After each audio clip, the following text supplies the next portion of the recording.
The subject that we've chosen for our discussion today could be construed as negative and defeatist by the success-oriented student of truth. He might argue that we're preparing the way in consciousness for things to actually go wrong. I guess he might have a point if we spent the hour wringing our hands and woefully talking about all the terrible things that happen to people and how unjust it is and so forth. But the fact is, we live in a world of cross currents of consciousness, and if we're honest, we must admit that sometimes we're not able to sustain the positive state of mind in all circumstances. So for one reason or another, things do sometimes go wrong. Certainly there's nothing negative in recognizing with Robert Burns that the best laid plans of mice and men gang off agley leave us naught but grief and pain for promised joy. Maybe a job that isn't working out, a physical challenge that has arisen, a sudden need for financing in a tight money market, or a relationship problem with a spouse or co-worker. It is probably true that as students of truth, we all have a tendency to be impatient with ourselves. We work with Jesus' injunction, "Be ye perfect, as your Father in heaven is perfect." That's pretty stern. There's no room in such a vision for failure. The Greek word in the original New Testament, here translated perfect, is the word teleos, which is best understood in the contemporary phrase, "get it all together." It doesn't mean to achieve Christhood, but it means to get yourself on schedule in the process of growth. This gives us a very important insight into this concept of be ye perfect.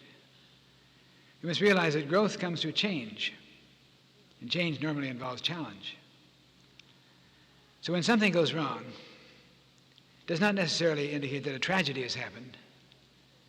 For one reason or another, we've been thrust into a necessity, perhaps we might say an opportunity for growth. There's an insight that, if you really understand it, can make a tremendous difference in your ability to handle life's exigencies. In every attempt in life, there must be the possibility of failure and success. We must have the stability and perspective to deal with both of them in the context of the ongoingness of life. To become too elated with success, too crushed by defeat, is indicative of an unbalance. So in every setback or failure, we should be buoyed up with the realization that nothing is ever a complete loss. There's always some gain, some growth. And in every success, we should be sobered and humbled with the realization that without the action of forces greater than ourselves, we could not have succeeded. Life is for growing. Missing the mark is learning how to hit the target. And failure is a vital part of success. The problem is we have thought of success as getting there, while actually it is earning the right to be there. And the earning means learning. Setbacks, even seeming failures, are a part of that learning. So any education that prepares people only for success and not for coping with frustrations of things going wrong merely succeeds in inhibiting a large number of students from attempting ventures where failure is a possibility, which severely cripples their creativity and imagination. An important observation here is that often a problem that unexpectedly crops up is a result of a subconscious trap that we have previously set for ourselves. Without knowing it, we may have been working against ourselves. It's like the improbable story that is told of a man who insisted on helping a friend who was moving. A great moving van was drawn up before the door of the house. The men were busy going to and fro between the house and the van, carrying furniture. The man started in to help. When his friend tried to dissuade him, he would wave him aside and pitch in all the harder. Finally, the friend pinned him in the corner and said, "Look, if you don't stop helping us, we'll never get moved in." And the man said, "Moved in? I thought you were moving out."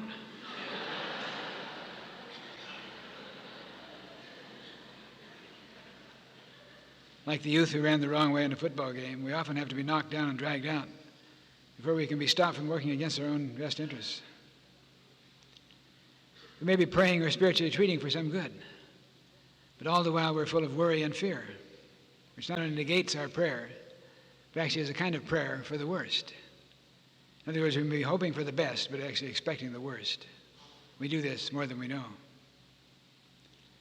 The very first thing to do when something goes wrong is to remember that he that is within me is greater than he that is in the world. You live in infinite mind. So the potential for the positive outworking is always with you, within you, even now. So nothing has really changed. God's in his heaven still, and all is still right with the world. The problem is simply the frustration of potentiality.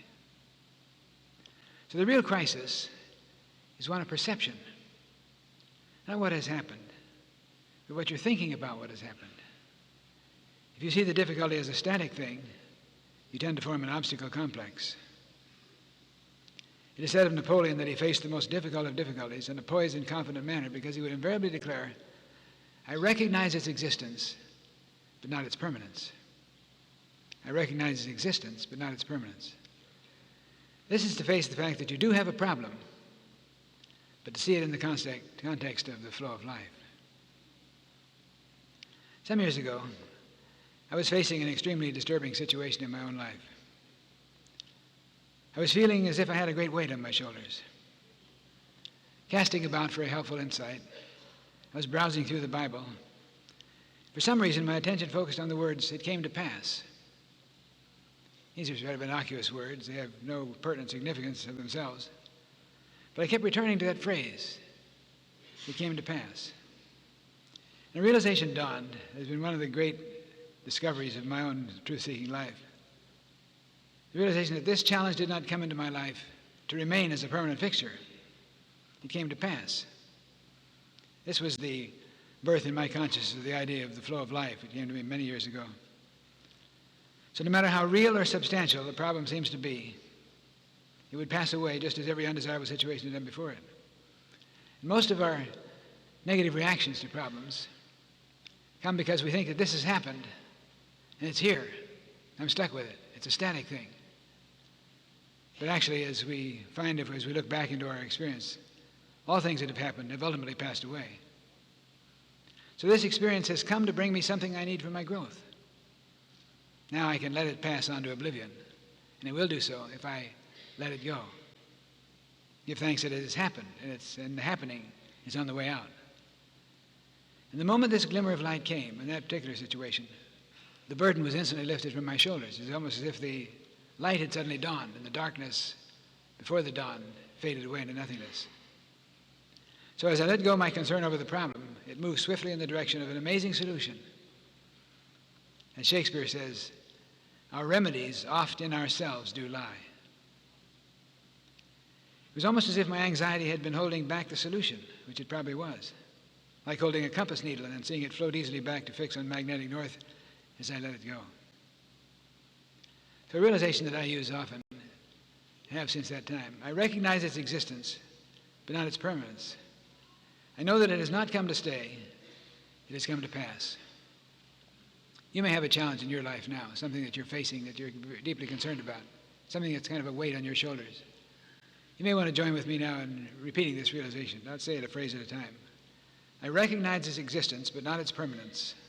I recognize its existence, but not its permanence.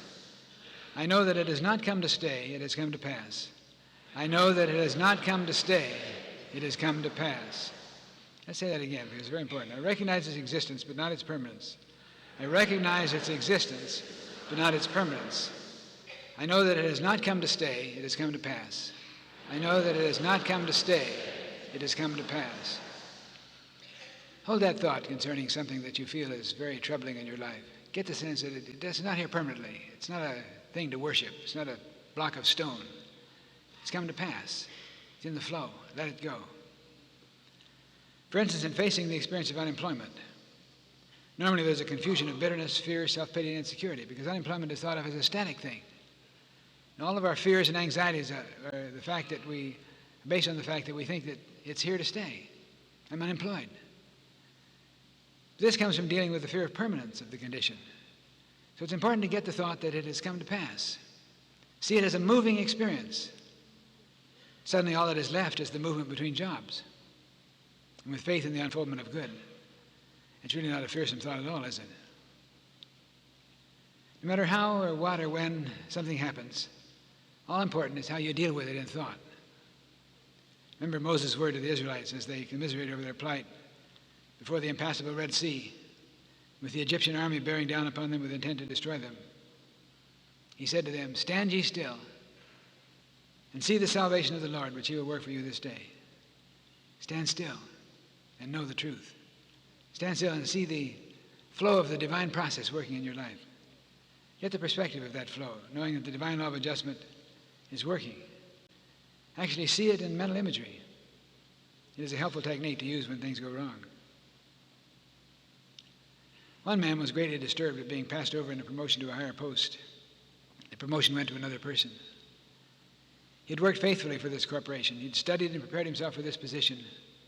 He really felt he was more qualified than the other person who received the advance. The rebuff was a tragic blow to him. He had a brief tussle with bitterness. But he was a student of truth, and he well knew that a strong negative reaction would be akin to the man helping the friend move, but moving things out when they were really moving in. In other words, he could choose to destroy himself with this kind of thinking if he wanted to, or he could choose to deal with it creatively. At first, it was hard to get into the process of the spiritual realization, so he could only voice some Pollyanna cliches. So he would say, "I know that all things work together for good, but I can hardly wait to see what good will come out of this." But he moved closer and closer toward the spiritual realization, and intuitively he knew the answer was within himself. And finally, he did really stand still and see.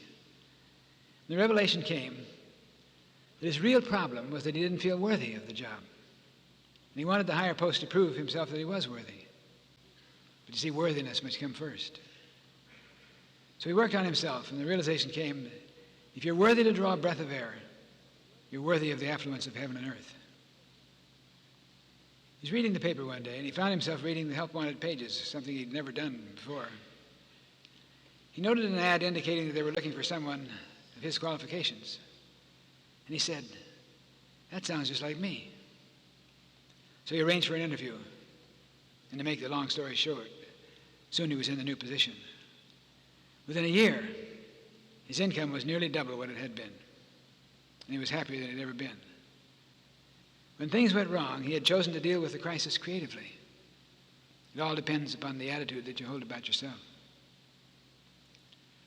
I'd like to share with you a personal experience that I've shared before, and some of you have heard it, but you'll bear with me because it's apropos here. Many years ago, in the early days of my radio work, in the days before tape recordings, when I actually had to go to the radio station every morning, 6 days a week. Some of you may not be aware that this is the way radio functioned in those days, because we've become so used to hearing recorded programs. And I've become so used to recording a program and sending it off to the station on tape and then sitting home relaxed when the broadcast is on. But there was a day when I had to go to the station every day of the week. If I was going out of town, it was a big job. I had to go and have regular radio record discs made. It was a huge problem to get away for a period of time. So I had to get up at 4:30 every morning at this time to leave home for the trip to the station at 5:15 daily. I was up with the farmers. One morning I awakened to find that there had been a heavy snowfall in the night. And the car was buried and the road was completely impassable. But there was no way out. I had to get on. The show goes on, of course, and so I donned my heavy boots and walked half a mile to a main thoroughfare. I flagged a bus that mercifully came along, but it was going very slowly and obviously not going to get me to the station on time.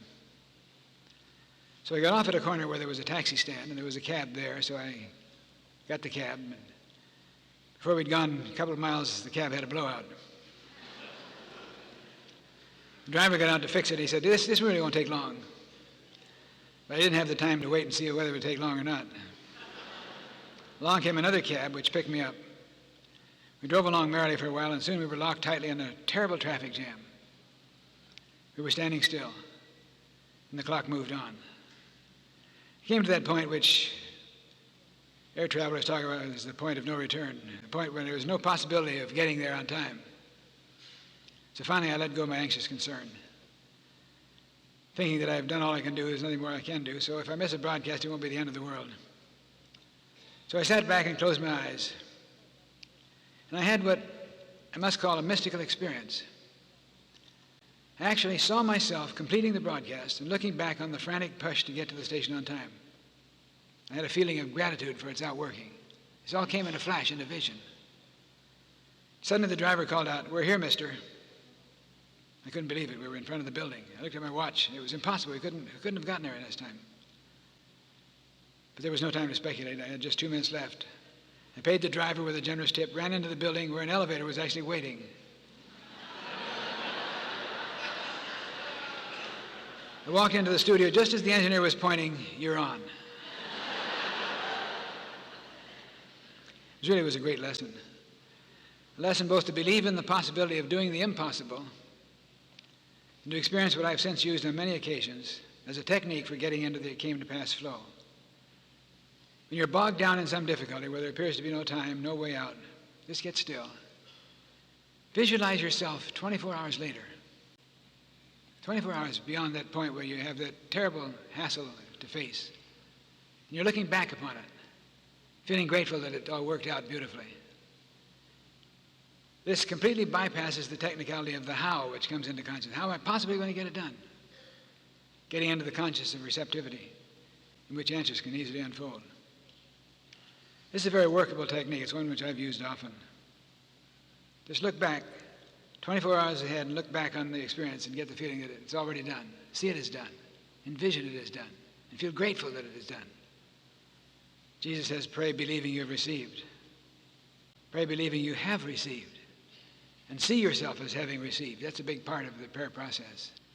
So out of this, there comes a very important affirmation. I do not resist change, but I adapt myself to the inexorable function of the divine law of adjustment that is unfolding greater good for me. I do not resist change, but I adapt myself to the inexorable function of the divine law of adjustment that is unfolding greater good for me. Of course, when things go wrong, pray about it, but not begging or supplicating for God's help, but affirming that you're never separated from the action of divine law. Prayer is remembering the truth, knowing oneness, getting centered in the inner flow. It is knowing that you live in infinite mind. You live in mind, in which there's always an answer for every need, on the very verge of being outformed. It is knowing that all things are working together for good. There's a marvelous lesson in the Bible of a person meeting a whole lot of things going wrong in exemplary poise and non-resistance. We refer, of course, to Joseph, who, while little more than a boy, was snatched from the shelter of a doting father's care by his own jealous brothers, who sold him to wandering merchants, who in turn sold him as a slave in the household of Potiphar in Egypt, a high official in Pharaoh's army. Instead of bemoaning his fate, Joseph went about his duties in Potiphar's house with poise and serenity. Soon, because of his demonstrated trustworthiness and willingness, things became better for him. His master made him overseer of the whole household. But then adversity overtook him again. Because he scorned the overtures that she made toward him, Potiphar's unfaithful wife wrongly accused him of an attempted infidelity with her. So Joseph was cast into prison.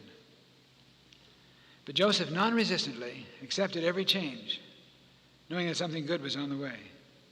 He simply did the best he could do in every experience. His good spirit so impressed the keeper of the prison that he made him what today we call a trustee. But there seemed little opportunity for his freedom or for happiness. But Joseph went right on doing what he could for his fellow prisoners while keeping his faith in the ultimate triumph of good. The rest of the story is a beautiful illustration of what patient faith and integrity can accomplish. Upon hearing from one of the prisoners whom Joseph had befriended that he was gifted with the ability to interpret dreams, Pharaoh sent for him to interpret his own dreams. He was so pleased with the young man that in time he made him prime minister over all of Egypt.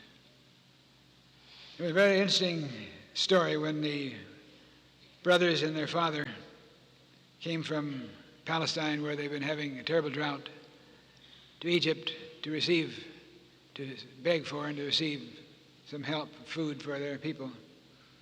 He came face to face with his father and with his brothers, his traitorous brothers. To them he said, "Be not afraid, for though you meant evil for me in what you did, yet God intended for good." It's a wonderful story of the consciousness of one who is able to be non-resistant to changing conditions. When many things went wrong, he always met them in the realization of the flow of good working for him. It's a great inspiration to all of us when we find ourselves in the depth of some kind of adversity, when we feel that we're innocent victims of some injustice. When was the last time you felt you were unjustly treated? When you let those paranoid feelings come into your consciousness, why are they picking on me? Why do these things always go wrong in my life? You may say, but I couldn't react like Joseph. It's too much for me. But you see, his handling of his thoughts and feelings in the face of injustice was really the most logical thing to do if you stop and think about it. Why destroy yourself over the actions of others or the cruelty of fate? How much better to remember that the potential for the positive outworking is always within you. The potential is always present. So watch how you meet the challenge. Freely admit to its existence, but not its permanence. Know that it has not come to stay, but to pass. And get centered in the realization that when something goes wrong, the challenge is an opportunity to release more of your innate potential. Admit to yourself that no matter what the challenge, there's always some advantage in every disadvantage.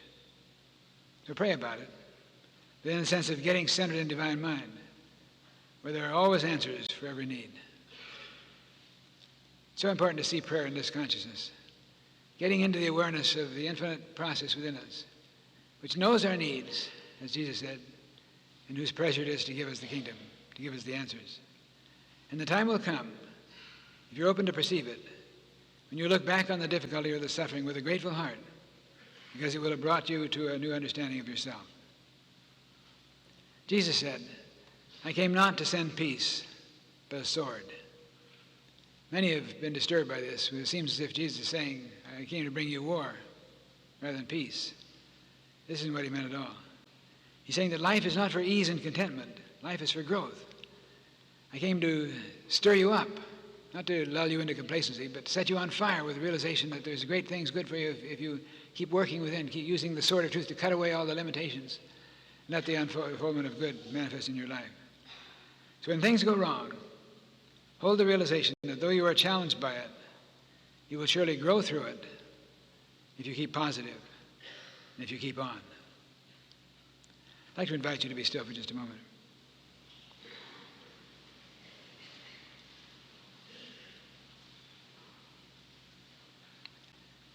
And in the stillness, get the sense of being at the center of a creative flow of good. I refer often to the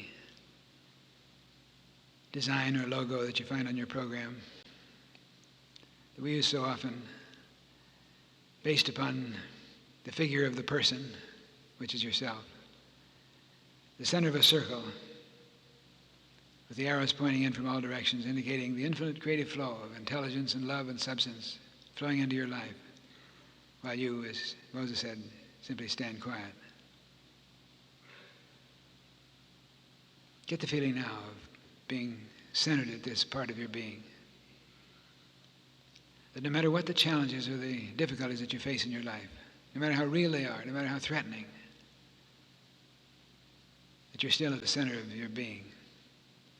God's in his heaven and all's right with the world. The heaven being the unmanifest, ever seeking to express through you substance and life and intelligence flowing into you and through you from all sides. In this consciousness, you have the capacity and the receptivity to let the answer come forth.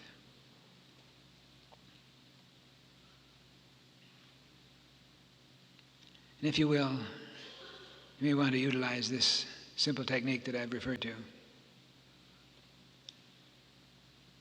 Projecting yourself 24 hours ahead, or a week ahead, or a month ahead, whatever seems adequate to take care of the needs that you face. And see yourself as being completely successful in achieving the good that you desire, in overcoming the limitation. And looking back from this projected state, seeing the wonderful thing unfold in your life, solving and dissolving the problems, easing the inharmony, manifesting the love and forgiveness that may be necessary, that the great difficulty fades away into nothingness. From this projected point, a day or a week or a month ahead, you feel grateful. Grateful that it has worked out.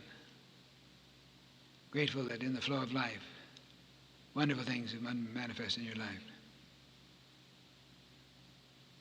Feel this about yourself. No matter what the condition, no matter how serious, how seemingly impassable or impossible, it has not come to stay, it has come to pass. And you let it pass. Grateful that it has brought you to a new discovery of yourself.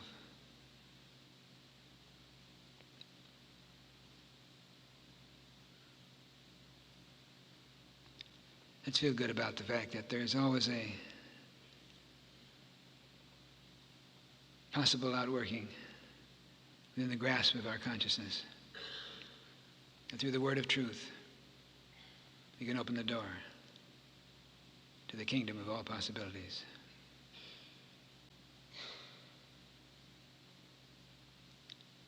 So just join me in consciousness as we say together, "You shall know the truth, and the truth shall make you free."